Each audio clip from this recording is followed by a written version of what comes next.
Nous allons prier ensemble. Dieu qui est saint, qui est miséricordieux, qui nous aime, Dieu qui est notre Père, nous qui étions éloignés de toi par le péché, nous devions recevoir ton jugement. Mais par ton grand amour, le Seigneur Jésus a reçu à notre place la malédiction et le jugement, et par le sang précieux qu'il a versé, il nous a pardonné éternellement, et il nous a fait ne pas recevoir de jugement, et nous a établis en tant qu'enfants de Dieu, et nous a permis de rentrer dans le royaume des cieux éternel. Et nous remercions et nous louons pour ces grâces uniquement à toi, Dieu, notre Père. Et nous qui avons reçu le salut, nous sommes réunis ensemble pour te louer, pour apprendre ta parole.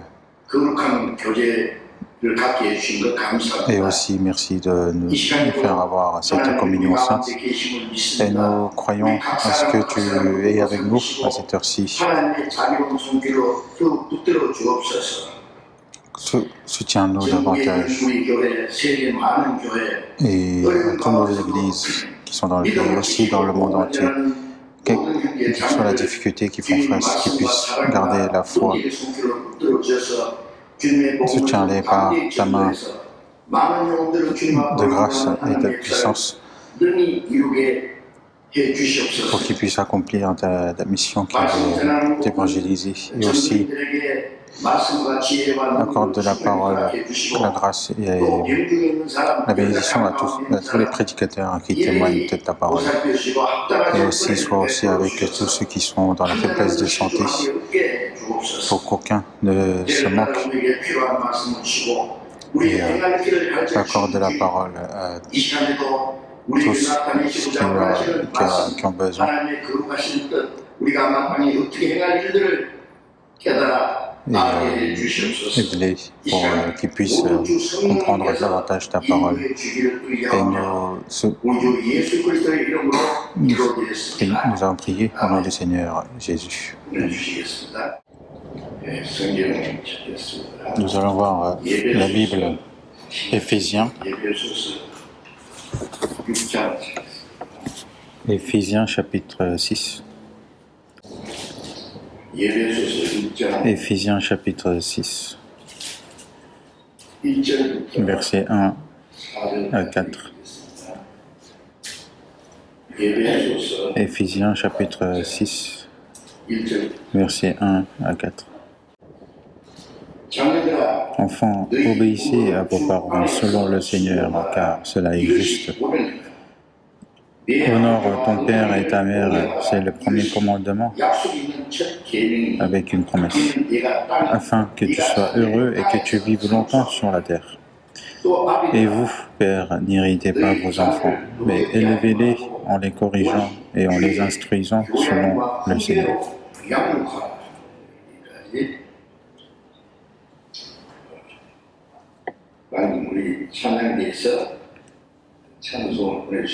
Donc la chorale nous a chanté.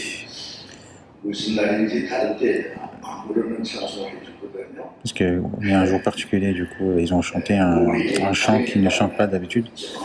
C'est parce que le mois de mai, c'est un mois de famille. Il y a la journée des enfants, la journée des parents, la journée des professeurs. Il y a des choses qu'on ne pense pas d'habitude, qu'on est amené à réfléchir plus.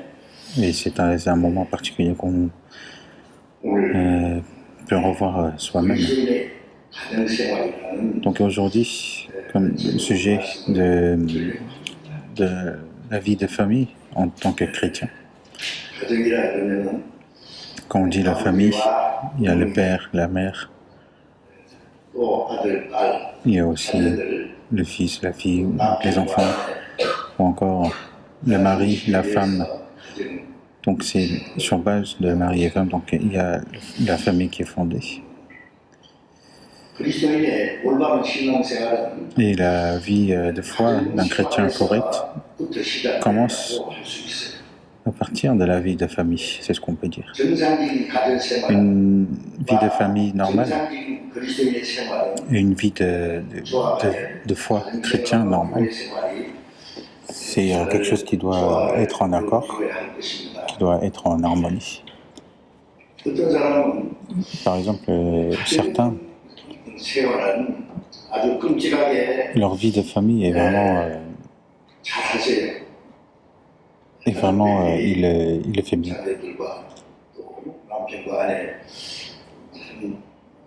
Entre les enfants, entre les parents, c'est vraiment bien. Mais au sein de l'Église, même dans la vie de famille, dans la vie de foi, il manque de passion et il néglige les œuvres de Dieu. Mais au contraire, il y a certaines personnes, par exemple, à l'Église, ils sont vraiment très aidés, leur vie de foi est vraiment très aidée, mais ils négligent la vie de famille. Alors que l'harmonie doit être présente entre ces deux vies-là. Mais il n'y en a pas, donc c'est très mauvais. Une vie de famille normale et une vie de famille et une vie de famille normale et une vie de foi normale, c'est quelque chose qui doit être toujours en harmonie. Et nous souhaitons justement à travers la Bible apprendre une vie de famille en tant que chrétien. Dans la Bible, nous explique dans beaucoup de parties ce qu'est une vie de famille. On ne peut pas en parler tous, mais aujourd'hui, à travers les paroles qu'on vient de lire, en tant qu'enfant, ce qu'on doit faire pour les parents, c'est ce qu'on aimerait apprendre aujourd'hui. Dans les 10 commandements que Dieu nous a donnés, le premier au 4e concerne Dieu, et à partir du 5e jusqu'au 10e concerne les hommes. Mais le premier commandement, en ce qui concerne les hommes, c'est de respecter les parents, honorer les parents. Le premier commandement est le plus important. Ensuite, il dit justement de ne pas commettre de meurtre, de ne pas commettre d'adultère, de ne pas mentir, etc. Ça continue. Mais je pense que c'est un ordre justement de ce qui est plus grand par rapport à ces lois. Le premier loi, en ce qui concerne les hommes, c'est d'honorer les parents, ensuite de ne pas commettre de meurtre. Mais quand les hommes pensent que c'est quoi le plus grand péché, c'est le meurtre, ensuite l'adultère, ensuite le vol, le mensonge, etc. Ils pensent que c'est ainsi l'ordre. Mais le péché le plus grand, même que le meurtre, c'est de ne pas honorer les parents. Donc il faut qu'on pense à cela. On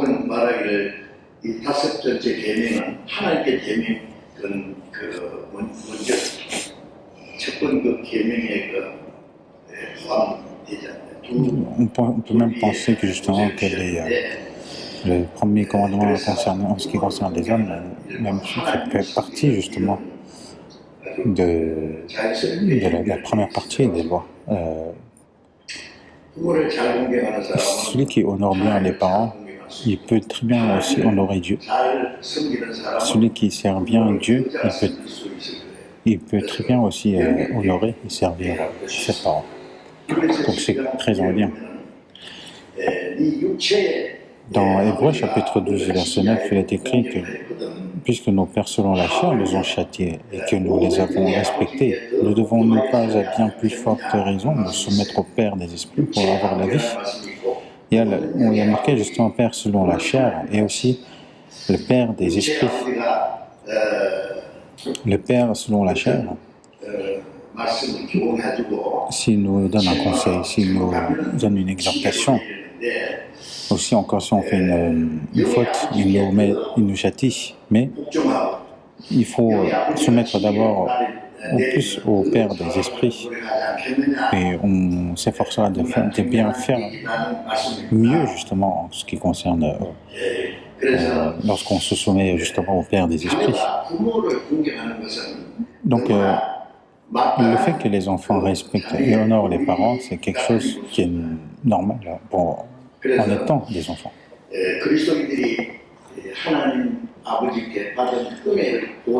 Donc les chrétiens, pour rendre la grâce qu'ils ont reçue de la part de Dieu, c'est quelque chose qu'il faut qu'ils font, il faut qu'ils le fassent. Et dans Psaume chapitre 116, il est dit « Comment rendrai-je à l'Éternel tous ses bienfaits envers nous ?» Donc la vie restante de chrétiens sauvés, ce n'est point pour se satisfaire de ses besoins, mais c'est pour suivre la grâce de Dieu, pour répondre à sa grâce. C'est une grâce qui est très importante, mais il y a aussi la grâce des parents, les parents qui nous ont engendrés et qui nous ont élevés, qui nous ont enseignés. Et les parents font tout pour leurs enfants. Donc les parents ne s'abstiennent pas en ce qui concerne l'éducation des enfants pour apporter leurs besoins. Donc la grâce qui est si haute et si forte de nos parents, nous ne devons pas les oublier, nous devons répondre justement, de rendre ces grâces. Mais en tant qu'enfants, il peut y avoir certains qui ont perdu leurs parents, ou ceux qui ont toujours leurs parents auprès d'eux. On va d'abord voir les versets qui sont destinés aux enfants. Colossiens chapitre 3. Colossiens chapitre 3, verset 20. Colossiens chapitre 3, verset 20. Enfants, obéissez en toutes choses à vos parents, car cela est agréable dans le Seigneur.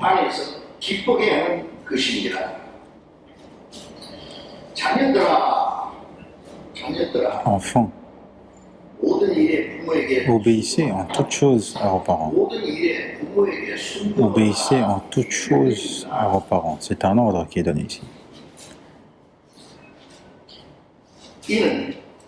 Car cela est agréable dans le Seigneur. En même temps, on satisfait les parents, mais on satisfait aussi les seigneurs.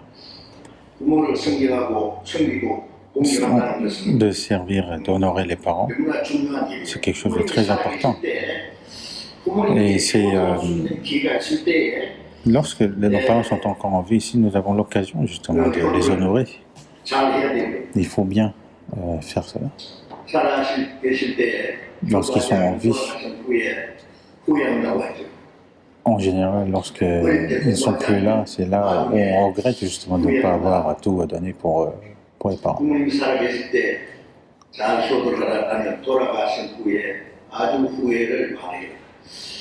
Lorsqu'on respectait bien les parents avant qu'ils soient morts, qu'ils soient morts, justement, on regrette beaucoup moins.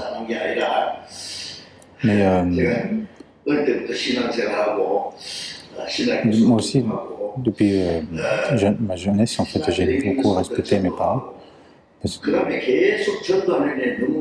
en fait, j'ai négligé, en fait, parce que depuis mon jeune âge, en fait, j'ai commencé à évangéliser partout dans le pays. Et du coup, mes voisins ne savaient même pas que ma famille avait un fils. Et mes parents me comprenaient parce que ce n'est pas parce que je n'étais jamais là parce que je faisais autre chose, mais c'était vraiment pour faire l'œuvre de Dieu, pour prêcher l'évangile. Et en plus, par moi, justement, ils ont été évangélisés aussi, ils ont eu le baptême par moi aussi. Donc, ils me connaissaient, ils savaient ce que je faisais, ils me respectaient aussi. Donc, mais après, ça à chaque jour, justement, des journées des parents, je regrette, j'ai quand même des regrets de ne pas avoir pu faire mieux pour les parents. On va voir les voir dans Proverbes, chapitre 23. Proverbes, chapitre 23, verset 22. Chapitre 23, verset 22.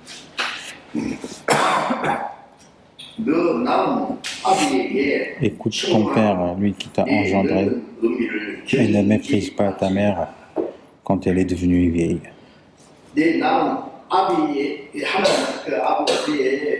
Écoute ton père, lui qui t'a engendré, donc de bien l'écouter, le respecter.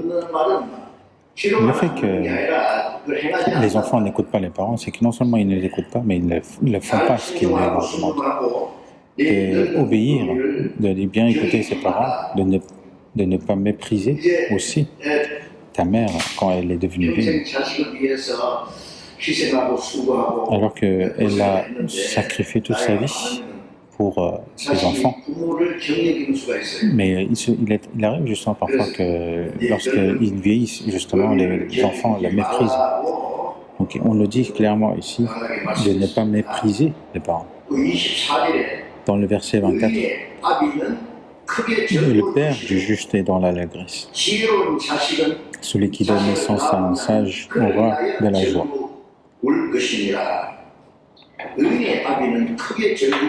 Le père du juste est dans l'allégresse.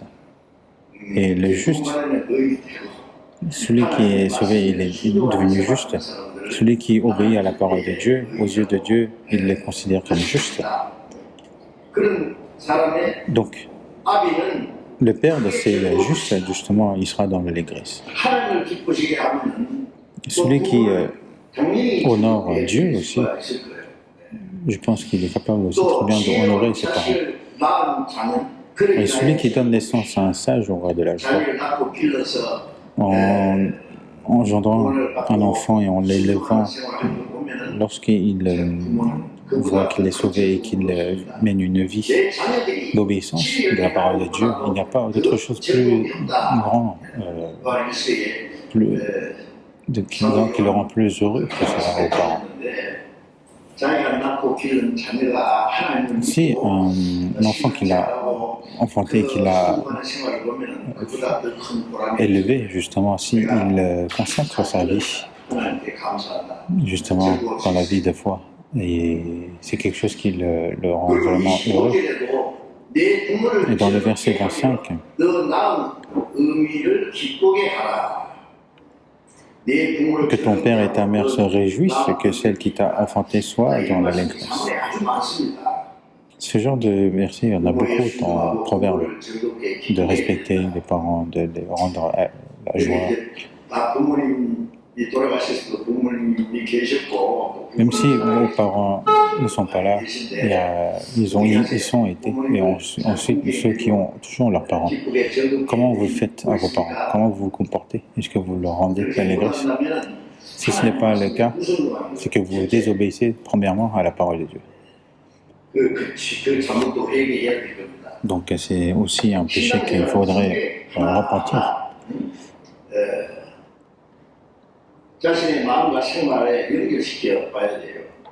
Et la parole, c'est quelque chose qu'on doit toujours refléter à sa propre vie. Le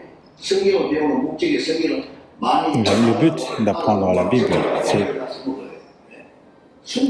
pourquoi? C'est pour obéir, de comprendre la grâce de Dieu, et en même temps qu'on a la joie et qu'on le remercie. Maintenant, depuis ce que je peux faire, justement, on apprend le respect de la parole. Et dans Proverbes, chapitre 15, verset 1.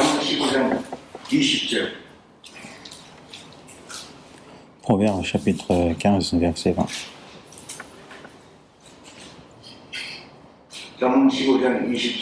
Proverbe chapitre 15, verset 20. Un fils sage fait la joie de son père, et un homme insensé méprise sa mère.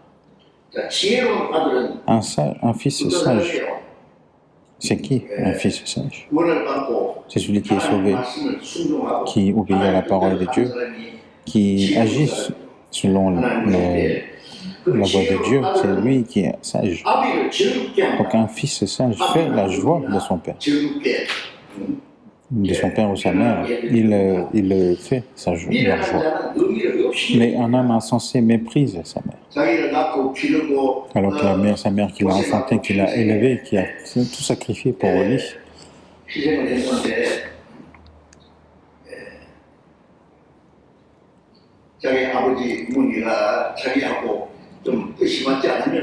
mais dès que son père ou sa mère est en désaccord avec lui-même, il lui dit « Mais pourquoi tu m'as enfanté? Qu'est-ce que tu as fait pour moi ?»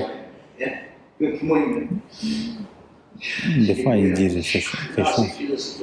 Alors que en tant que parents, justement, ils ont enfanté, ils l'ont élevé si durement. Et il nous dit « Mais pourquoi je l'ai enfanté? Pourquoi? Qu'est-ce qu'il me demande de ce que j'ai fait pour lui? Est-ce qu'il y aurait une chose que je n'ai pas fait pour lui ?» En entendant cela, ça va vraiment brise le cœur des parents. C'est mépriser sa mère. C'est vraiment devant Dieu un grand péché. Dans 1 Timothée, chapitre 5, verset 4, il est écrit qu'ils apprennent avant tout à exercer la piété envers leur propre famille. On va aller chercher donc 1 Timothée, chapitre 5. 1 Timothée, chapitre 5, verset 4. Si une veuve a des enfants ou des petits-enfants, qu'ils apprennent avant tout à exercer la piété envers leur propre famille, à rendre à leurs parents ce qu'ils ont reçu d'eux, car cela est agréable à Dieu.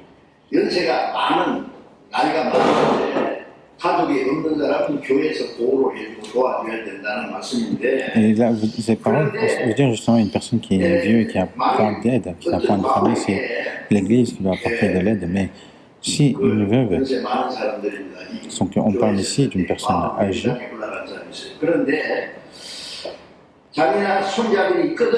si à des enfants ou des petits-enfants, qu'ils apprennent avant tout à exercer la piété envers leur propre famille et à rendre à leurs parents ce qu'ils ont reçu d'eux. De rendre à leurs parents, c'est une chose qui doit être apprise dès l'enfance. Car cela est agréable à Dieu. D'écouter ses parents, de rendre la joie à leurs parents, c'est un sacrifice agréable devant Dieu.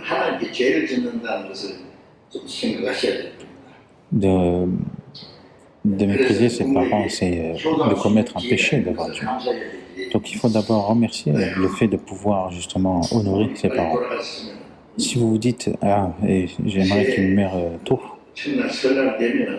ou encore au jour de Nouvel An, on les salue, on rend de visite à leurs parents, on les salue en disant bonne année, plein de bonheur, etc. Mais dans leur cœur, ils disent mais mourrez cette année. Mais si les parents savaient cela, vraiment,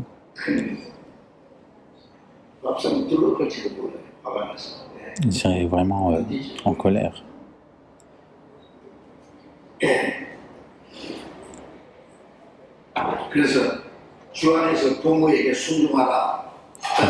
obéissez à vos parents selon le Seigneur, car cela est juste. Il y a marqué selon le Seigneur. Pourquoi il a insisté sur le fait que c'est selon le Seigneur? Parce que c'est dans la parole du Seigneur, dans cette direction.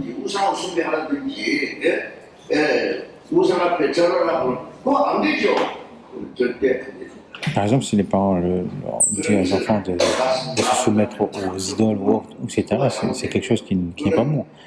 Donc, c'est quelque chose qu'on ne peut pas honorer, justement. Donc, obéissez à vos parents selon le Seigneur, car cela est juste. Si les parents sont précieux, mais il y a une personne qui est au-dessus des parents. C'est qui? C'est Dieu. On ne peut pas mettre Dieu au-dessus. Enfin, on ne peut pas mettre nos parents au-dessus de Dieu. Parce qu'il est dit justement, celui qui aime son père ou sa mère plus que moi n'est pas digne de moi.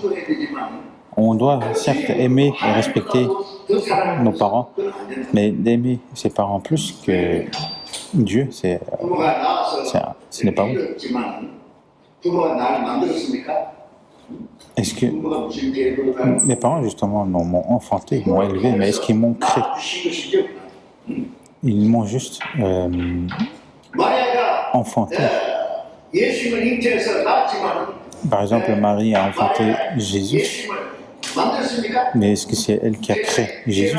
C'est elle qui a fait en sorte que Jésus vienne sur terre. Dieu a emprunté son ventre pendant les 10 mois. Il a emprunté temporairement à la famille de Marie et Joseph. Mais tout a été fait par Dieu. Ils sont issus des parents, mais c'est Dieu qui a créé. Dans Somme chapitre 139, il est écrit « C'est toi qui as formé mes reins, qui m'as tissé dans le sein de ma mère. Et je te loue parce que je suis une créature si merveilleuse.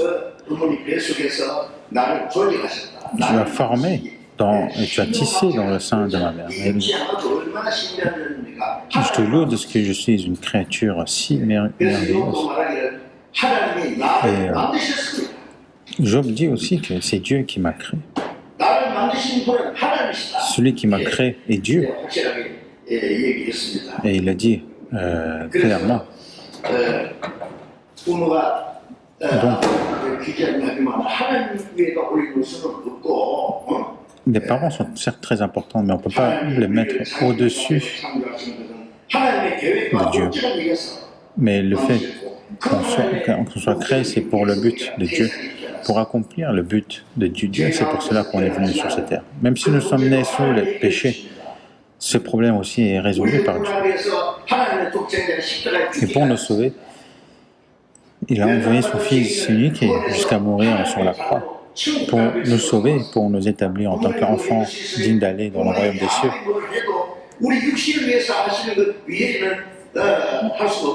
Il n'y a point d'autre chose qu'on peut faire pour nos parents. Il y a des limites, mais Dieu, pour nous donner la vie éternelle, il est mort sur la croix et est ressuscité.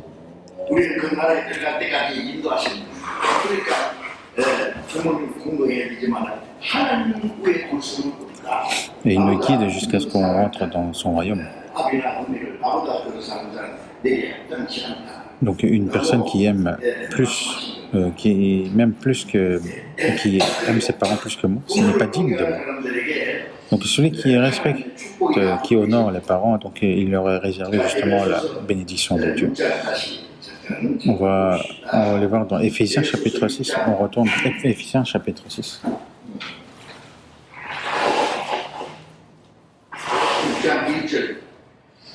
Verset 1. Enfants, obéissez à vos parents, selon le Seigneur, car cela est juste. Honore ton père et ta mère, c'est le premier commandement avec une promesse, afin que tu sois heureux et que tu vives longtemps sur la terre. Il est dit, honore ton père et ta mère, c'est le premier commandement avec une promesse. Il y a un commandement en particulier dans les commandements que Dieu nous a donnés, c'est honore ton père et ta mère, parce que c'est le premier commandement donné aux hommes. Et il y a une promesse qui est réservée, c'est quoi? C'est la bénédiction. Si on honore bien Dieu, Dieu l'aimera encore plus particulièrement.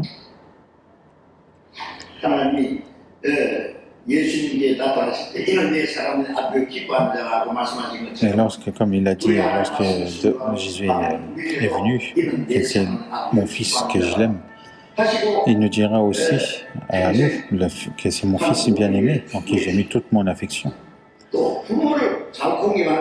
Donc celui qui honore ses parents, Dieu nous a promis aussi la bénédiction. Honore ton père et ta mère, c'est le premier commandement avec une promesse, afin que tu sois heureux et que tu vives longtemps sur la terre, que tu vas réussir, que tu vis longtemps sur la terre. Cela veut dire que tout va bien marcher sur la terre.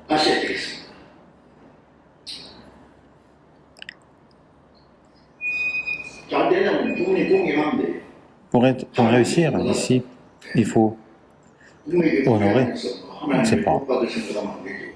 Alors que si on déshonore nos parents et qu'on souhaite réussir dans la vie, ce n'est pas normal. Mais ce qu'il faut savoir, dans ce monde, Dieu laisse tous les hommes du monde vivre comme ils souhaitent, comme ils veulent. Pourquoi? Parce que jusqu'à ce qu'ils en repentissent, il les laisse vivre comme ils veulent.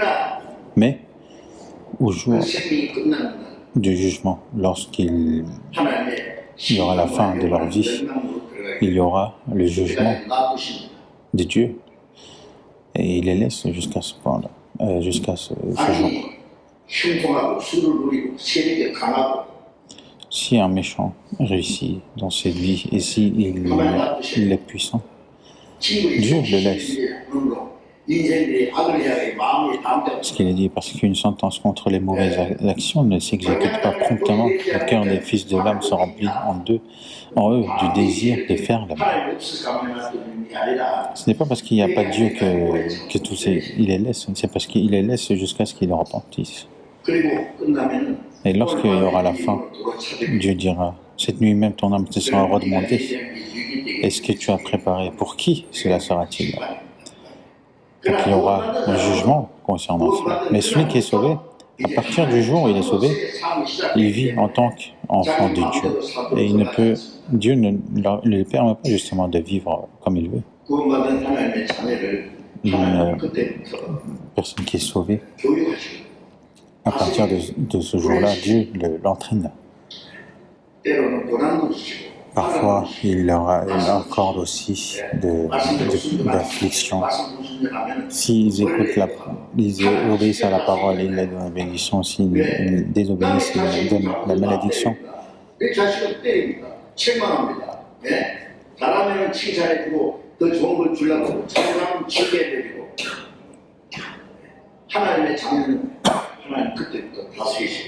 En tout cas, à partir du jour où on est sauvé, justement, c'est Dieu qui nous dirige.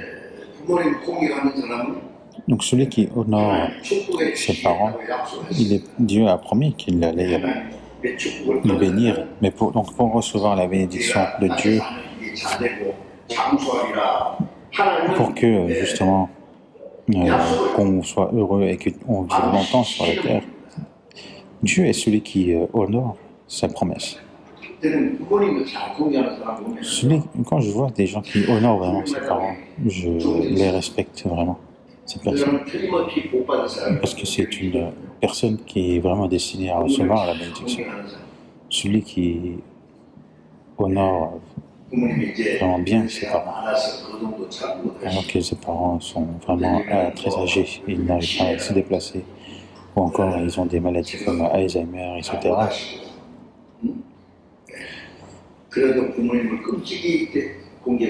Mais il les respecte tellement. Et quand je vois ce genre de personnes, ça me donne vraiment un grand respect envers eux.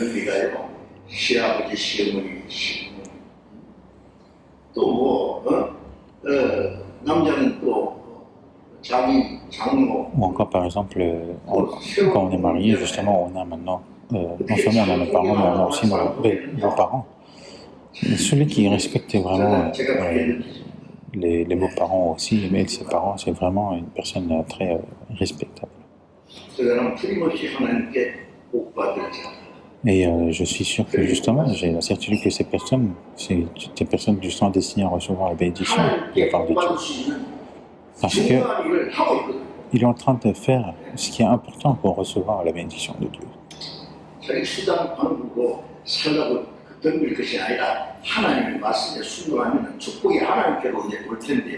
Alors il ne faut pas se lutter à réussir dans ce monde, mais au contraire, si on respecte justement les commandements de Dieu, Dieu nous donne sa bénédiction. Dans Exode chapitre 21, Exode chapitre 21, verset 17.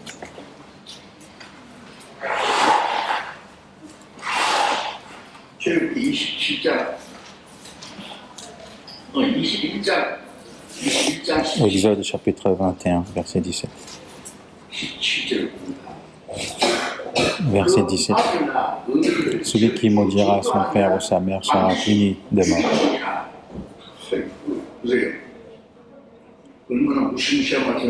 C'est un verset qui nous fait vraiment peur. Celui qui maudira son père ou sa mère sera puni de mort. De maudire, c'est celui qui ignore, qui méprise ses parents. Ce genre de personne sera puni de mort. Il y a beaucoup de versets de ce genre. Par exemple, certains disent « Ah, mon fils, il est alcoolique, il désobéit, il n'écoute pas les parents, etc. » Dans ce cas-là, avant, justement, aux temps anciens, quand il y avait ce genre de choses, c'est les voisins qui sortaient pour lapider cette personne. Donc il y a beaucoup de versets qui font peur dans ce monde, dans la Bible, qui nous dit cela. Dans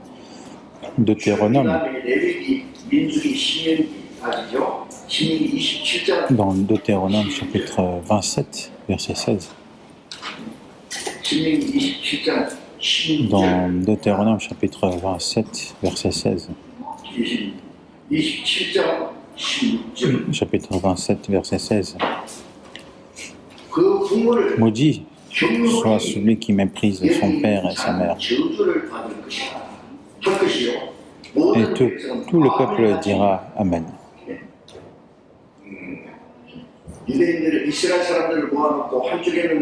Les Juifs, justement,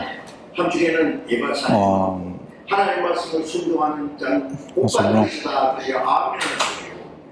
les personnes, justement, il dit maudit soit celui qui méprise son père et sa mère, et que le peuple dira Amen. Et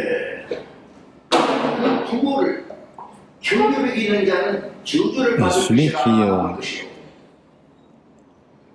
méprise son père et sa mère, c'est ceux qui seront maudits, et tout le peuple dira Amen. Et c'est quoi de dire Amen? C'est qu'ils sont en accord que ça se passera ainsi.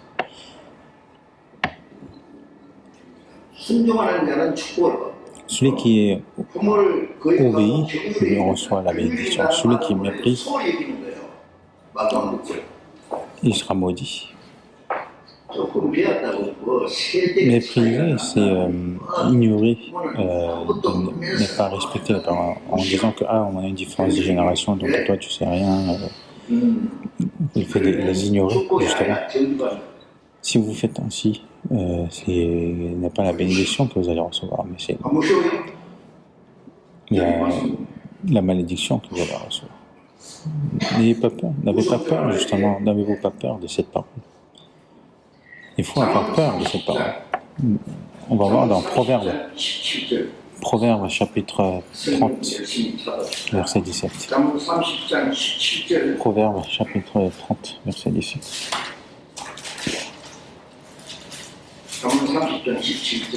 Proverbe chapitre 30, verset 17.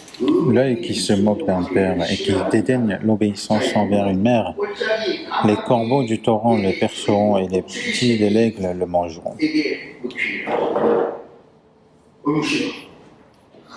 Ça fait peur. L'œil qui se moque d'un père et qui dédaigne l'obéissance envers une mère, qu'est-ce qui se passe? C'est les corbeaux du torrent qui l'ont perceront. Dans la Bible, il y a ce genre de verset.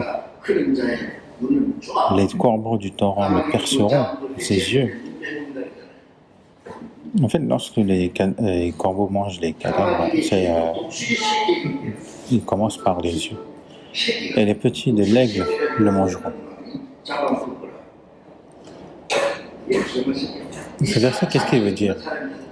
Cela veut dire que l'homme, cet homme-là, ne mérite même pas de vivre.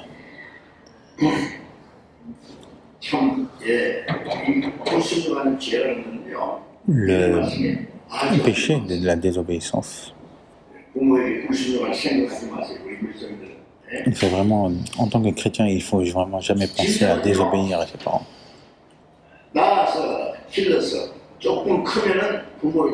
Les animaux sauvages, lorsqu'ils sont nés, lorsqu'ils grandissent un petit peu, ils se séparent de leurs parents. Et même parfois, il y a des animaux justement qui se séparent dès la naissance de leurs parents.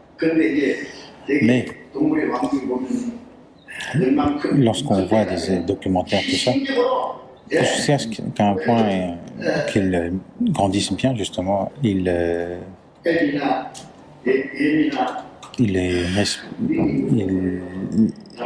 élèvent vraiment avec une grande affection.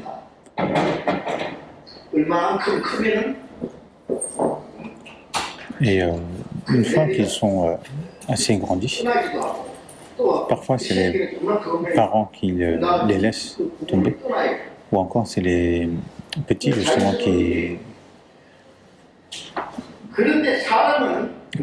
s'en vont de ses parents. Mais les hommes sont différents.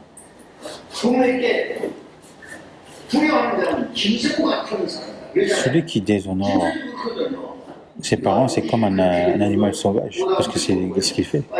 Parce qu'il ne sait pas rendre la grâce à ses parents. Ils vivent comme il veut, comme il souhaite. Mais les hommes, ce n'est pas le cas. C'est jusqu'à la fin. C'est jusqu'à la fin, il honore et respecte ses parents qu'il a enfantés et qu'il a élevés.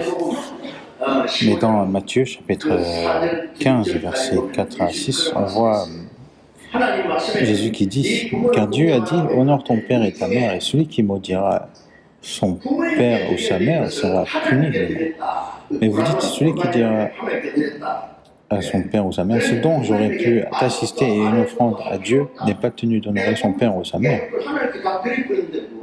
Parce qu'en fait, j'ai donné ce que je vais donner à mes parents à Dieu, donc voilà. Donc ce que j'ai donné, je devais donner à mes parents, j'ai donné à Dieu. Ça, il n'y a pas dans la Bible. Il dit, vous annulez ainsi la parole de Dieu au profit de votre tradition. Mais une personne, par exemple, qui fait vraiment bien envers Dieu, mais qui ne fait pas du tout bien envers ses parents, c'est vraiment pas bien, parce qu'il y a des choses qui sont destinées à Dieu, et il y a aussi des choses qui sont destinées aux parents.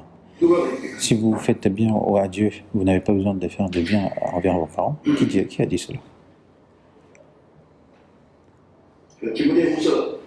Et dans 2 Timothée, chapitre 3, versets 1 à 2, il est écrit que sache que dans les derniers jours, il y aura des temps difficiles, car les hommes seront égoïstes, amis de l'argent, fanfarons, hautains, blasphémateurs, rebelles à leurs parents, ingrats et irréligieux. Il y a des mauvaises choses, mais il y a une chose, c'est quoi? C'est rebelles à leurs parents. Mais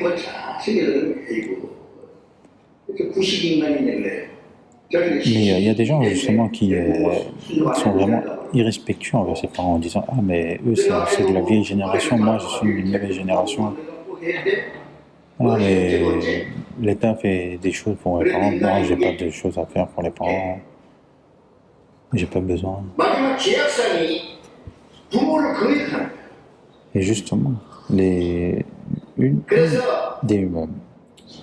péchés qu'ils ont dans les derniers jours, c'est d'être rebelle à la parole, être égoïste, ami de l'argent, fanfaron, hautain. C'est ainsi justement, ils sont ingrats envers les parents.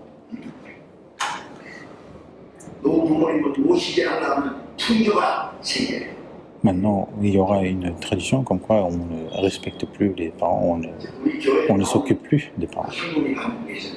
Il y avait une grand-mère qui venait à notre église, elle est décédée maintenant, donc il y a des gens qui le connaissent, qui ne le connaissent pas, mais elle avait plusieurs fils. Il y avait, parmi ses fils, il y avait un ministre, un professeur d'université. Ils étaient vraiment de très grandes personnes. Et elle venait justement à l'église, elle disait ah mes fils, et se vantait justement de ses fils parce qu'ils étaient vraiment de grandes personnes. Mais donc son mari était mort, mais il n'y avait personne qui voulait s'occuper d'elle.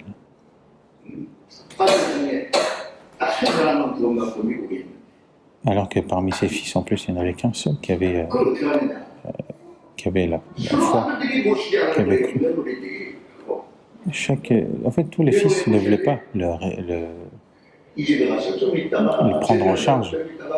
Parce qu'ils se disaient, mais pourquoi je dois m'occuper d'elle? Donc, il allait dans la maison de tel, ensuite dans la maison de tel, et il allait vagabonder un peu.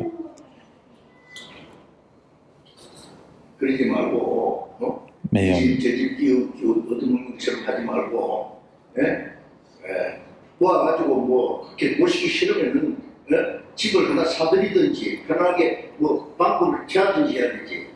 il devait vraiment, justement, s'il ne voulait pas s'occuper d'elle, de s'économiser pour lui acheter une maison pour qu'elle puisse vivre tranquillement, etc. Mais il ne faisait aucun de ces choses-là.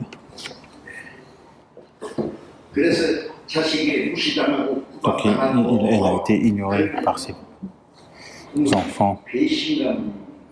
Et quand ça arrive, c'est vraiment un sentiment de trahison que ressentent les parents. Et il y a parfois, à cause de cela, justement, les vieux personnes, justement, qui se suicident à cause de cela.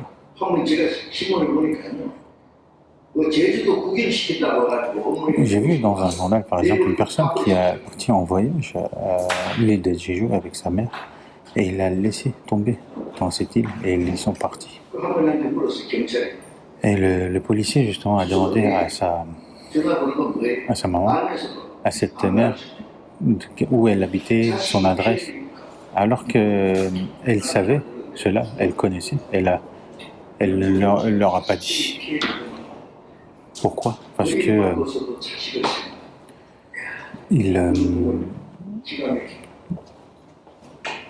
c'est ces enfants qui allaient justement rencontrer des difficultés après. Donc les parents justement n'abandonnent point les enfants, mais c'est les enfants qui abandonnent les parents.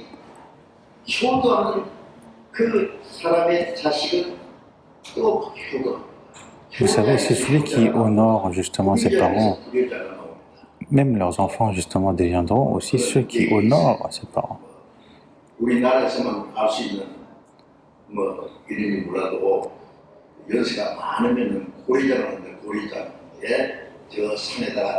En fait, c'est encore vrai, je ne sais pas, mais parfois, aux temps anciens justement, certains justement emmenaient leurs parents dans la haute montagne avec quelques nourritures en leur disant je vous laisse ici, vous avez quelques nourritures, mangez cela et vous allez mourir ici, quoi, en fait. Donc le fils justement avait porté sa mère avec un chariot qu'on met sur le dos et justement il l'accompagnait avec son fils. Il a laissé justement la mère en lui disant tenez les nourritures qu'il vous faut et vous mangez cela et vous allez mourir ici. Après il partait, mais son fils lui a dit mais papa, il faut prendre le chariot. Pourquoi? Il a demandé mais pourquoi on n'a pas besoin? Et le fils lui a dit c'est moi qui ai besoin parce que lorsque tu vas être vieux, il faut que je te porte sur ce chariot là. Et du coup, il a reconnu sa faute et il est allé en partie récupérer sa mère. Mais Il faut vraiment ne pas penser à désobéir à ses parents.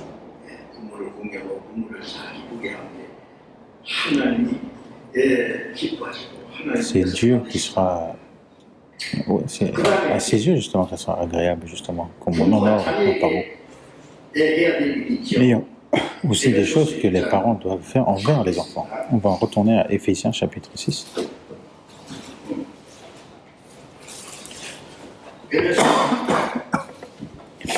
Éphésiens chapitre 6.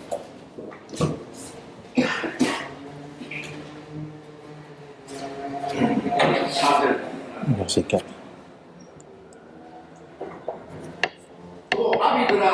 Et vous, pères, n'héritez pas vos enfants, mais élevez-les en les corrigeant et en les instruisant selon le Seigneur. Donc ici, ça a été simplifié, mais ce contenu, il y en a beaucoup dans la Bible. Donc, et vous, pères, on parle ici, c'est destiné aux parents, aux pères et aux mères, n'héritez pas vos enfants. Dans n'héritez pas vos enfants, il y a beaucoup de significations.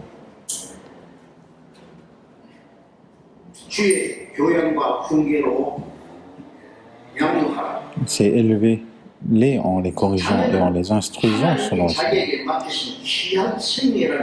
Il faut savoir que les enfants, c'est un être précieux qui vous a été confié entre vos mains. Dans Hébreux chapitre 2, on voit, vous savez, ce que Jésus a dit, que ce sont des enfants confiés à nous. Ce sont des enfants qui nous ont été confiés en nous. Même si les enfants sont issus des parents, ce n'est pas parce que c'est les parents qui l'ont enfanté, c'est Dieu qui l'a enfanté. Dans Somme chapitre 127, il est dit, voici les fils sont un héritage de l'Éternel. Mais dans chapitre 139, versets 13 et 14, il est écrit, c'est toi qui as formé mes reins, qui m'as tissé dans le sein de ma mère. Je te loue de ce que je suis, une créature si merveilleuse. Tes œuvres sont admirables, et mon âme le reconnaît bien. C'est Dieu qui a formé les reins, qui a tissé dans le sein de ma mère.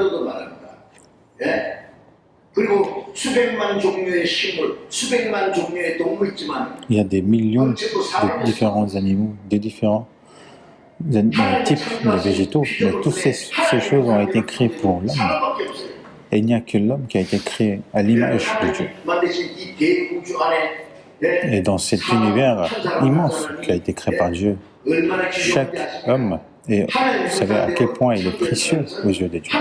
Le fait qu'il a été créé à l'image de l'homme, c'est pour accomplir le plan et l'objectif de Dieu. Le fait qu'une personne est née,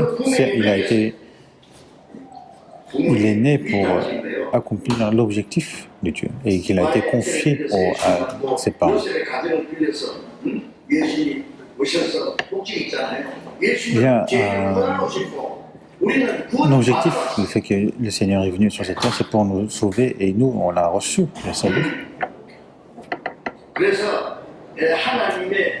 Et ainsi, nous avons été créés selon l'objectif de Dieu, son objectif précieux. Donc nous sommes un être précieux, donc les parents ne doivent pas considérer les enfants comme leur possession, comme à eux. Il ne faut pas oublier chacun a été créé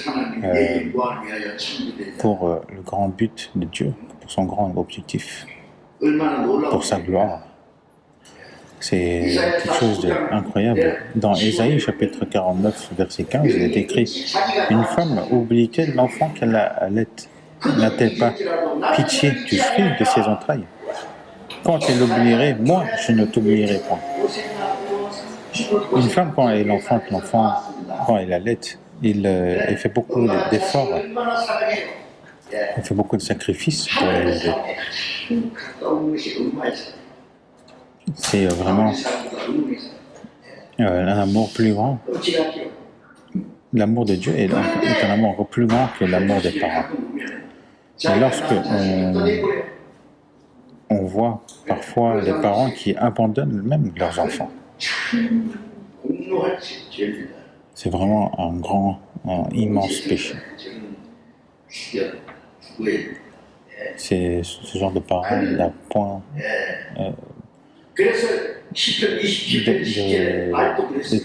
de besoin d'être en vie sur cette terre. Mais Dieu nous dit, même si quand tes parents te l'oublieraient, moi je ne t'oublierai pas. Quand une femme, si elle peut l'oublier son enfant, Dieu, lui, il ne l'oublierait pas. Même s'il arrive que les parents abandonnent les enfants, Dieu ne l'oublierait pas. Pourquoi? Parce qu'il l'aime tant. Il le considère comme si précieux. Il est dit dans Matthieu chapitre 16 que servirait-il à un homme de gagner tout le monde s'il perdait son âme? Que donnerait un homme en échange de son âme? Un homme, il naît pour recevoir la vie éternelle. Et justement, cette vie si précieuse lui a été confiée. Mais comment vous voulez l'élever n'importe comment?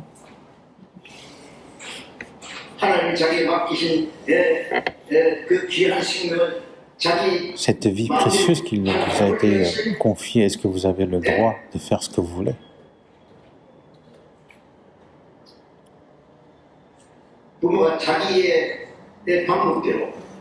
Est-ce qu'un parent, comme il veut, comme il le souhaite, ou encore pour assouvir justement ses besoins à travers les enfants?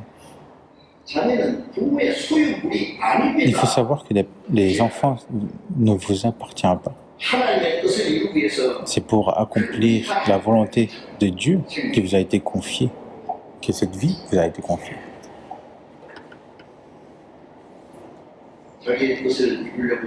Pour celui qui veut accomplir sa propre volonté à travers les enfants, ce n'est pas bon, ce n'est pas bon.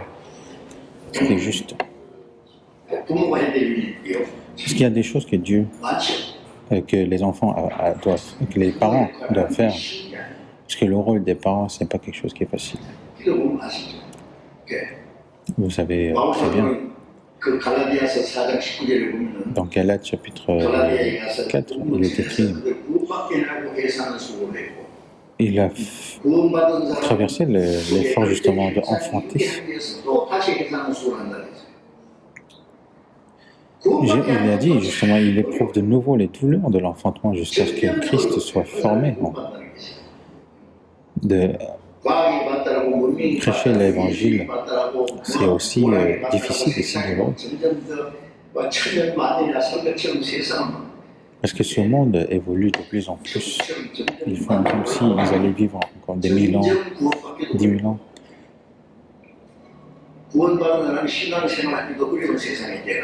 Maintenant, nous sommes devenus une époque où même une personne qui est sauvée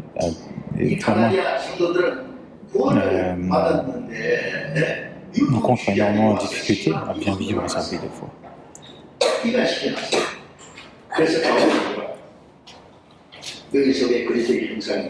Et du coup, l'apôtre Paul nous dit justement que jusqu'à ce que Christ soit formé en vous, j'éprouve de nouveau les douleurs de l'enfantement.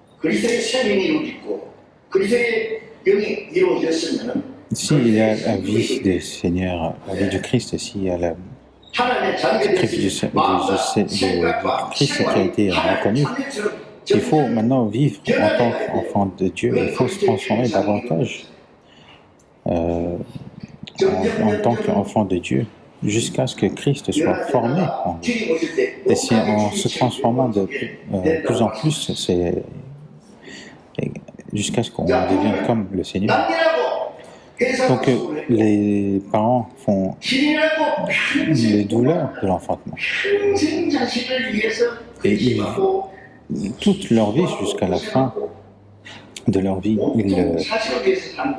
ils vivent vraiment que pour ces enfants. Et les enfants, ils les élèvent, ils les éduquent. C'est très difficile.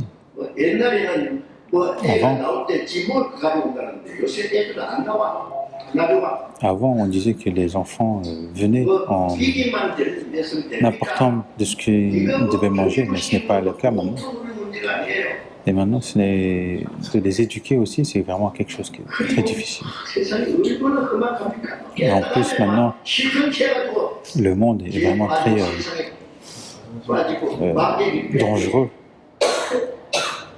Si on ne fait pas attention, on se fait détourner par le diable.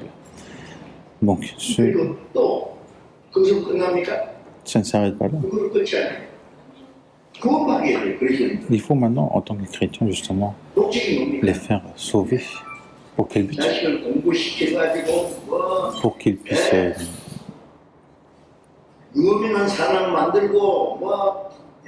en fait, maintenant, les parents, ce qu'ils font, ils font en sorte qu'ils soient élevés pour qu'ils puissent devenir des grandes personnes dans ce monde. Est-ce que c'est vraiment le but? Le plus grand but, c'est d'abord pour qu'ils puissent recevoir le salut.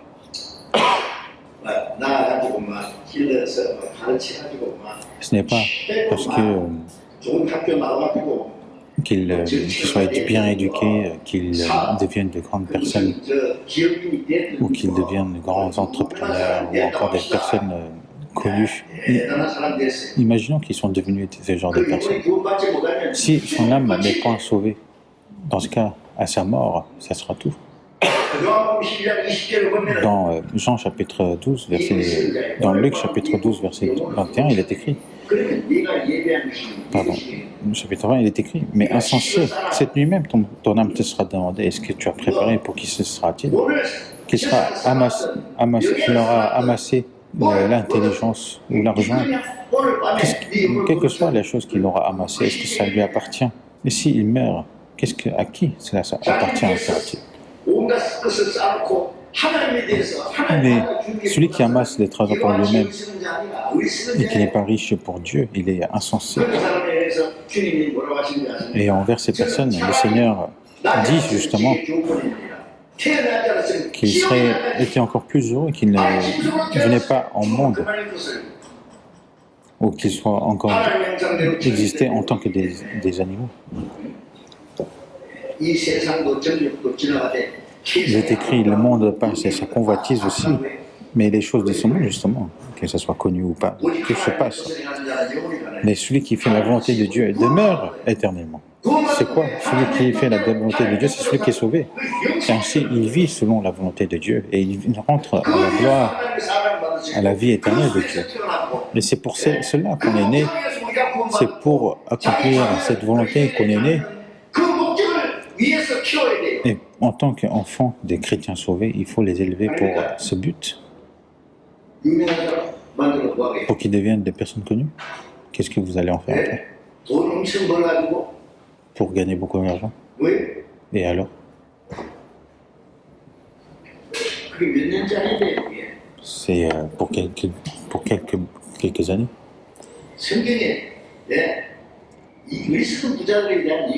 Dans la Bible, on parle beaucoup des riches insensés. Dans Luc chapitre 16, on voit justement il y avait un homme riche qui était vêtu de pourpre et de fin lin, qui chaque jour menait joyeuse et brillante vie. Il en profitait. Mais lorsqu'il est mort, il est parti en enfer. Mais un homme pauvre, nommé Lazare, était couché à sa porte, couvert d'ulcères, et il désirait de se rassasier des miettes qui tombaient de la table du riche. Mais ce Lazare, lui, il est mort et il fut porté par les anges dans le sein d'Abraham. Qu'est-ce que cela signifie? Est-ce que cela ne veut pas dire que tous les pauvres vont au royaume des cieux et que les riches rentrent en enfer? En fait, c'est parce que les riches, certains riches, parce qu'ils sont riches, justement, c'est très difficile d'être sauvés. Parce qu'ils sont remplis de satisfaction de ce monde, ils n'ont point besoin de Dieu, ils ne recherchent point Dieu. Donc ces riches, c'est vraiment très difficile qu'ils soient sauvés. Mais il peut y avoir justement des personnes riches qui sont pauvres d'esprit. C'est celui justement qui se soucie de leurs âmes, qui savent qu'ils sont venus les mains vides et qu'ils repartiront les mains vides. Il dit heureux les pauvres en esprit.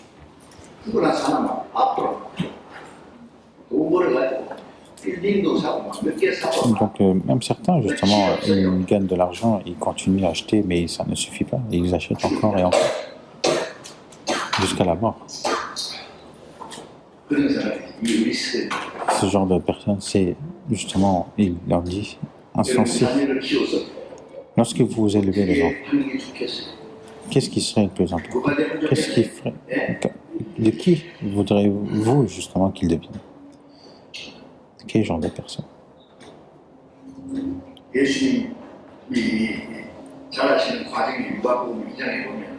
Dans Luc chapitre 2, justement, on voit comment Jésus grandit.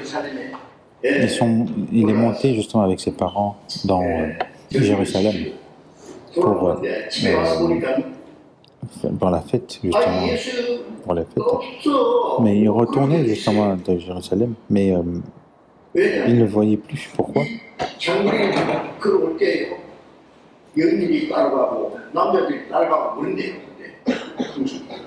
Parce qu'en fait, à cette époque-là, ils ne marchaient pas ensemble, du coup, ils suivaient. Il y avait les pères qui marchaient devant, et ensuite les femmes, ensuite les enfants. En fait, Joseph pensait que l'enfant suivait la mère, et la mère pensait que il suivait le père, etc. Mais lorsqu'ils sont arrivés chez eux, l'enfant de 12 ans, il n'était plus. Qu'est-ce qui s'est passé? Mais il t'a pas suivi? Ah non, il t'a pas suivi.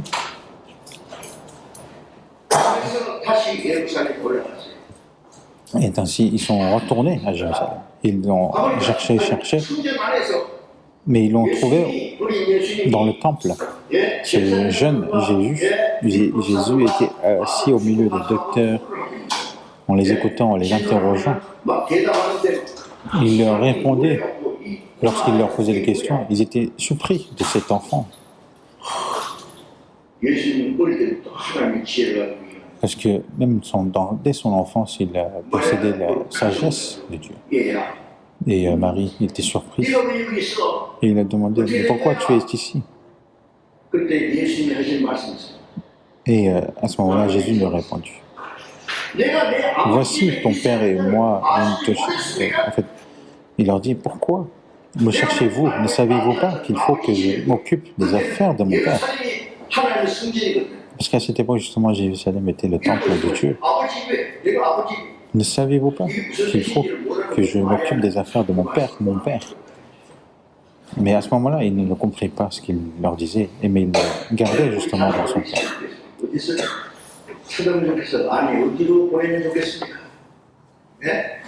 Mais maintenant, vos enfants, où est-ce que vous voulez qu'ils aillent? Dans Somme chapitre 27, verset 4, il est écrit, c'est David qui dit, je demande à l'Éternel une chose que je désire ardemment. Je voudrais habiter toute ma vie dans la maison de l'Éternel pour contempler la magnificence de l'Éternel et pour admirer son temple. Pour admirer son temple. Dans Somme chapitre 84, verset 10, il est écrit aussi, toi qui es notre bouclier, vois ô Dieu et regarde la face de ton oint.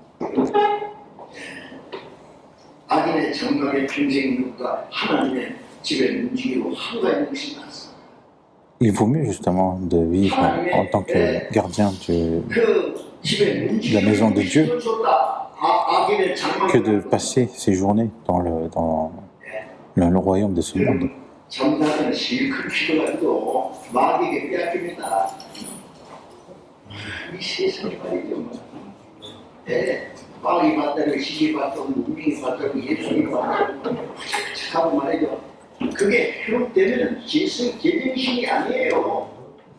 Plus les choses avancent en ce moment, justement, plus on arrive on a du mal justement à garder notre esprit.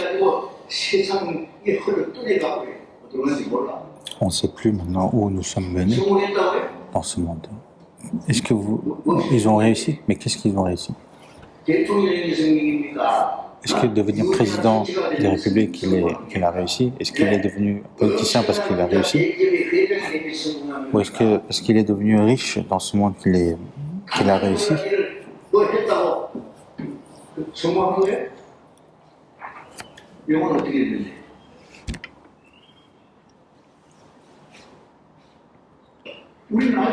Mais nous le savons. Dès son enfance, il faut l'enseigner. Quelle est la vie de l'homme? Quelle est la valeur de la vie? Quelle est la vraie espérance? Quel est le but? Il faut qu'on l'enseigne.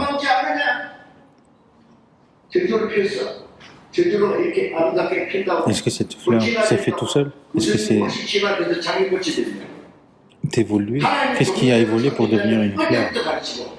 Il faut d'abord enseigner l'existence de Dieu dès leur enfance pour que leur âme puisse être sauvée.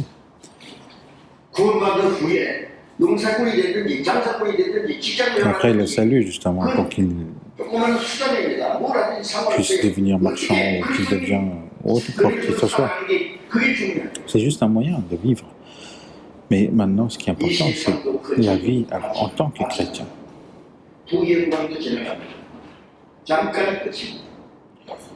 Parce que tout ce qui est dans ce monde, c'est temporaire. Ce qui est plus important, c'est où est-ce qu'il ira après. Dans 1 Samuel, chapitre 1, verset 28, la mère de Samuel, donc Anna, a prié ardemment en lui demandant justement de lui donner un fils. Dieu l'a écouté, il lui a donné un fils.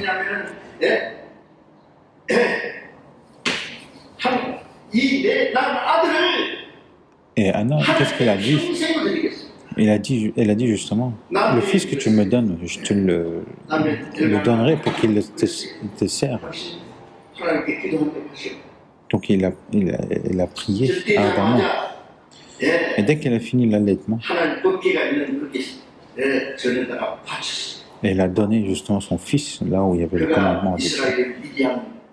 Il est devenu l'un des plus grands prophète justement de l'Israël, c'est Samuel. Il a dit justement qu'il allait donner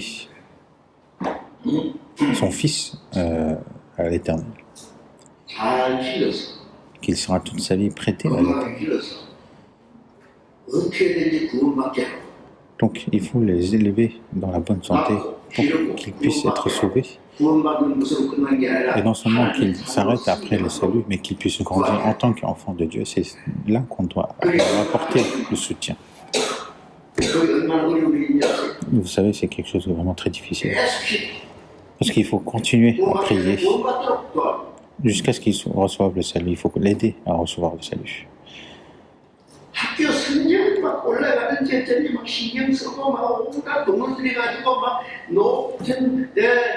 Alors qu'ils font vraiment tous les efforts pour qu'ils aient de bons résultats à l'école, pour aller aux bonnes écoles, pour aller dans les grandes entreprises, pour bien vivre, qu'ils dorment ou qu'ils sont éveillés, ils ne pensent qu'à ça. Mais alors qu'il y a une chose qui est encore plus importante que ça.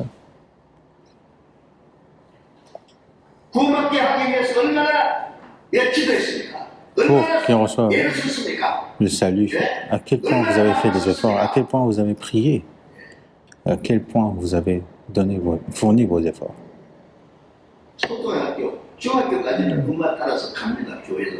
Soit en primaire, encore jusqu'au collège, ils suivent les parents jusqu'à l'église, parce que ça leur amuse. Mais dès qu'ils sont au lycée, ensuite, lorsqu'ils se décident maintenant par eux-mêmes, dès qu'il y a une chose qu'ils n'arrivent pas à comprendre, ils ne le font pas. Avant qu'on leur demandait de prier, ils le faisaient, mais pourquoi maintenant on leur demande de prier, ils disent mais pourquoi je dois prier?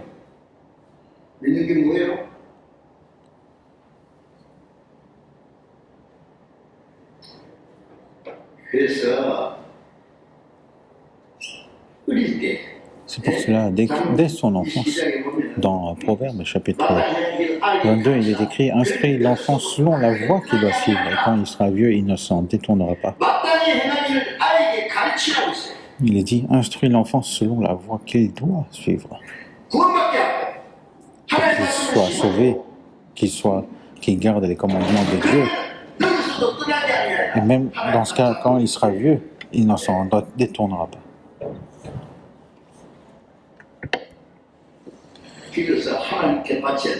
Il faut l'élever, ensuite prêter toute sa vie à l'Éternel. Il ne faut pas devenir comme le diable en disant « Ah, mais mon fils est devenu connu. Ah, il a réussi son école et il est devenu ministre. Ou encore, il est devenu un grand entrepreneur, il a réussi sa vie. » Est-ce que c'est ça, de réussir? Est-ce qu'il est sauvé? Quand est-ce qu'il est sauvé? Est-ce qu'il vit en tant que chrétien? Priez à Dieu. Est-ce que c'est pour devenir ce genre de personne qu'il a fait venir au monde? Ne vous détrompez pas.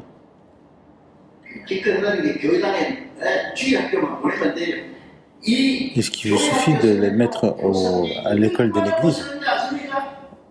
Vous savez, à l'Église, à quel point les professeurs de l'Église, l'école de l'Église, fournissent beaucoup d'efforts. Ils font tout leur possible pour qu'ils puissent recevoir le salut. Alors qu'ils ont aussi leur vie à côté, mais ils continuent, ils préparent pour les enseigner la Bible. Et le jour du Seigneur, ils font vraiment tous leurs efforts du matin au soir, alors que les parents, eux, ils les laissent entre les mains des professeurs et ils les abandonnent. Et ils ne portent point d'intérêt à l'école de l'Église. Alors que les connaissances du monde, c'est à l'école qu'on apprenne, et que la connaissance de Dieu, c'est à l'école de l'Église. Le fait qu'ils reçoivent le salut et qu'ils connaissent justement Dieu, ça commence déjà dans la famille. Il faut que les parents et aussi les professeurs de l'Église doivent être unis, doivent se diriger vers le même sens que cela. Et si ce n'est pas le cas, ce n'est pas possible. En tant que laboureur, on doit faire porter des fruits, c'est-à-dire de faire sauver les enfants. Est-ce que c'est parce qu'il est devenu une personne connue dans ce monde que Dieu va être devant aux yeux de l'Éternel? Est-ce que ça sera agréable? Il n'y a point de verset qui dit cela.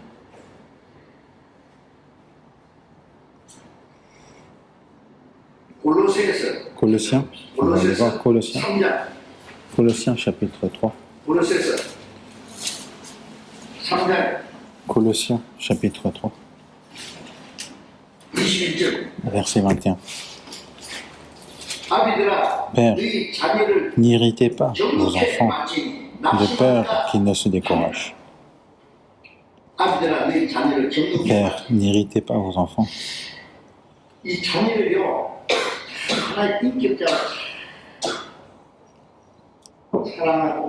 faut vraiment aimer et aider les enfants pour qu'ils deviennent une personne qui aime Dieu. Il ne faut pas vraiment se comporter n'importe comment envers ses enfants aussi, alors qu'ils sont si innocents.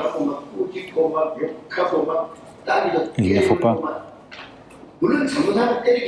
les frapper ou les blesser, mais il est vrai que s'ils font des fautes, s'ils commettent des fautes, il faut les corriger, mais il ne faut pas qu'ils deviennent celui qui reçoit ma colère, à qui on déverse notre colère.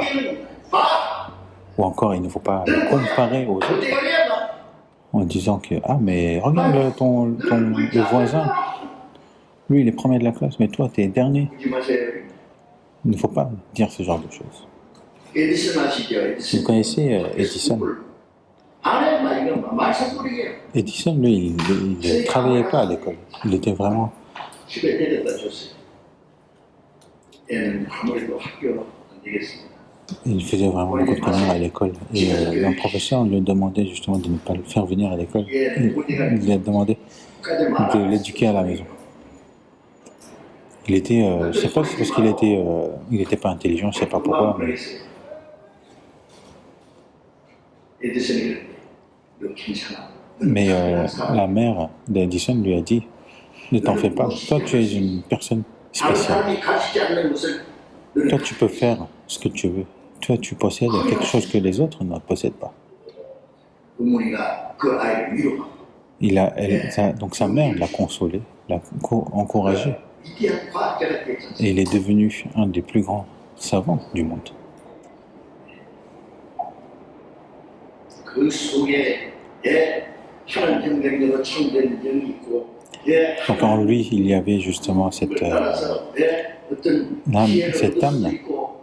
qui a été sauvée. 기도하는 가운데 말씀으로 끌어내줘야 돼요. Et il faut qu'il puisse ressortir justement ces choses de lui et il faut le faire par la parole. Si vous avez des enfants, il ne faut pas non plus, par exemple, aimer plus l'autre que l'autre, ou encore de se disputer devant les enfants. Ça, il ne faut surtout pas. De ne pas dire n'importe quoi devant eux, parce que ça peut vraiment percer dans le cœur des enfants et ça peut blesser. Et ça peut vraiment blesser le cœur des enfants à tel point qu'ils soient, qu'ils se comportent mal. Donc tout ce qu'ils font, tout ce qu'ils disent, les enfants le voient. Certains même disent que mais j'ai pas envie de me marier parce que j'ai pas envie de devenir comme mes parents. L'éducation des parents est vraiment très importante.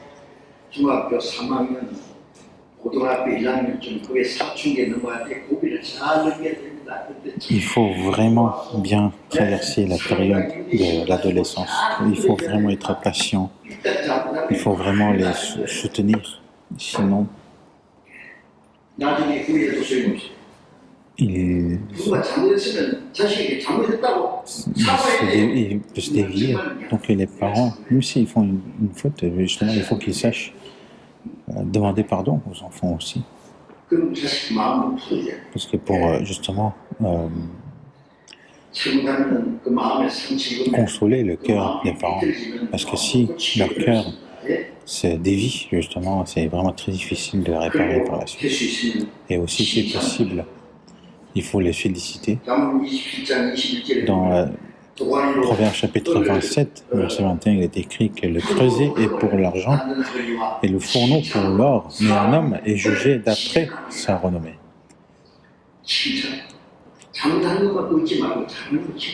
Dans d'autres traductions, il est dit justement par des félicitations qu'il est jugé.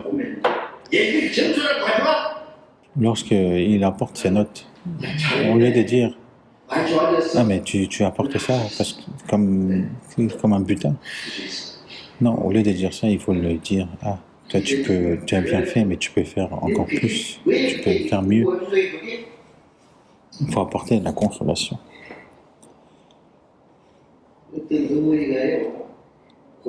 Une mère, elle avait un enfant au terminal. Elle disait justement à cet enfant, jusqu'à ce que tu ailles à l'université, justement, ne va pas à l'église. Et du coup, elle a bien travaillé, elle est partie à une grande université, mais maintenant, elle a dit vraiment au revoir à l'église. Et maintenant, même si elle regrette, elle ne peut rien. 잘한 거예요?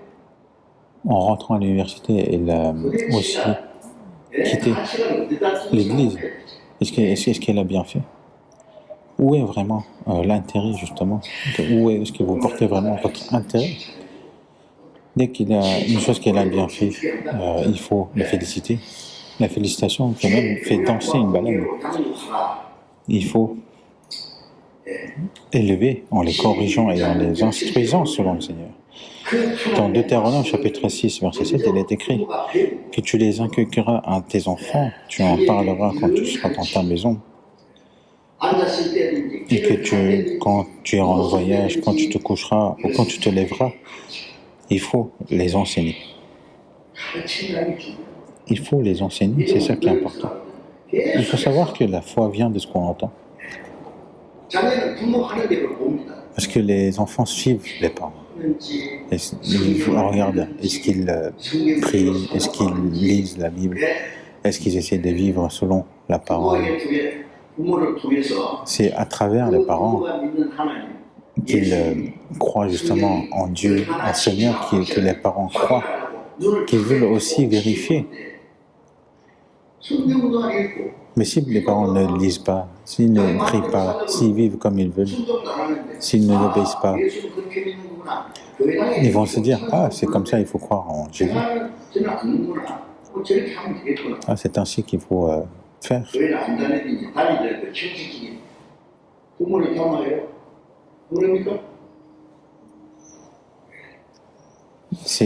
vont faire en sorte de ressembler à leurs parents. Il faut que les parents maintenant montrent d'abord l'exemple, de l'apprendre ardemment la Bible, d'essayer de s'efforcer à de vivre selon la parole, de prier ardemment.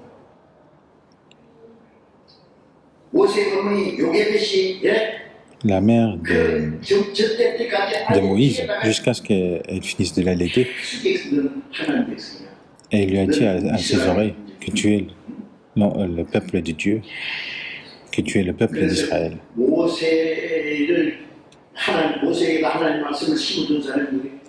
Qui a gravé la parole de Dieu dans le cœur de Moïse? C'est sa mère, Joséphine.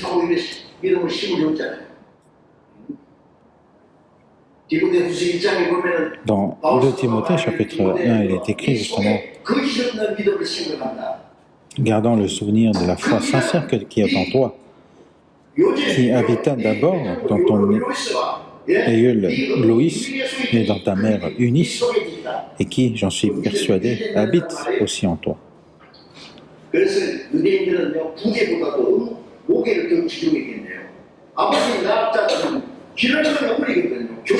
Et chez les Juifs, justement, l'éducation qui vient de la part des mères est vraiment plus importante que du côté du père, parce que l'éducation vient des parents, des mères. Et ils considèrent plus important lorsque leur mère est juive.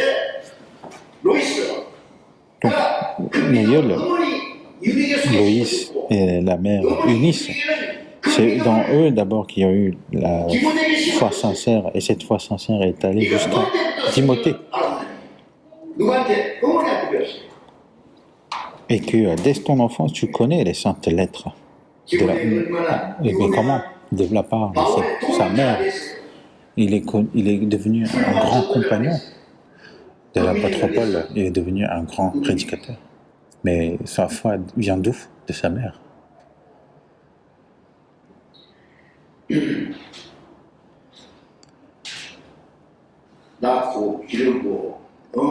l'enfanter et de l'élever. Alors qu'il est né, il va grandir, mais s'il n'est point sauvé, s'il n'est point dans la parole, c'est un échec. Et Dieu nous redemandera à vous, qu'est-ce que vous avez fait des enfants que je vous ai confiés en vous? Dieu nous en redemandera. Pourquoi tu as perdu cette vie précieuse aux mains du diable, alors que vous devez le remettre en mains de Dieu? 이 자녀의 교육이 l'éducation des enfants, 자녀 교육이 얼마나 훌륭한지 jusqu'à quel point elle est importante. 그리스도인으로서 성장하는 것 Le fait qu'ils grandissent en tant que chrétiens, en tant qu'enfants de Dieu, tout cela est grandement affecté par les parents. Si les parents ne portent pas d'efforts, ne fournissent pas d'efforts, ce n'est pas possible. Les parents doivent donner aux enfants, de se comporter aux enfants comme des amis, communiquer avec amour, avec humour.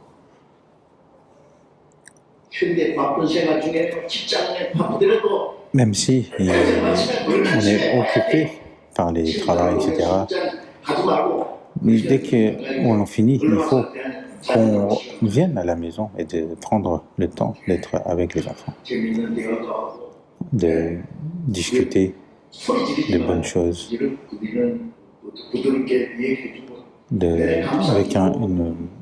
avec une voix douce, de lui apprendre l'amour, la parole de Dieu, de prier ensemble. C'est ce que vous devez faire.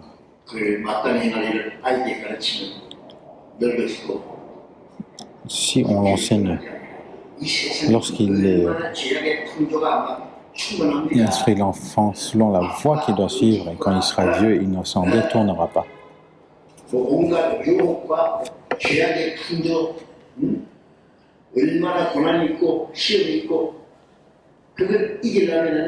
Pour surmonter toutes ces épreuves,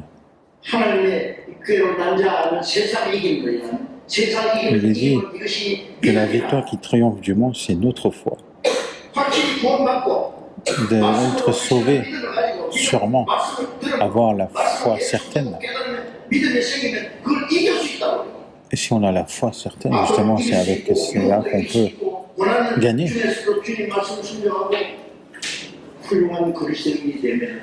Et on devient. Si l'enfant devient justement un grand chrétien, dans ce cas, il aura réussi en ce qui concerne son éducation. Si ce n'est point le cas, quelle que soit la personne qu'il sera devenue, c'est un échec. J'ai beaucoup de choses à dire, mais le temps est fini. L'éducation des enfants, ce n'est point facile. C'est vraiment très important aussi, qui amène justement au salut, de faire bien grandir pour qu'il puisse devenir un grand serviteur de Dieu, pour lui prêter toute sa vie à l'Éternel. Et j'aimerais en parler aussi en ce qui concerne en tant que mari et femme. Ça, j'aimerais qu'on en parle la semaine prochaine. On va prier ensemble. Dieu notre Père qui est miséricordieux, nous qui étions éloignés de toi, qui menions notre vie par les péchés, tu nous as aimés d'abord, nous, avant qu'on te connaisse. Tu nous as pardonné de tous nos péchés éternellement, et tu nous as sauvés sans rien en retour de notre part, et tu nous as établis en tant que tes enfants. Et le reste de notre vie, tu nous as permis de vivre pour toi, Seigneur.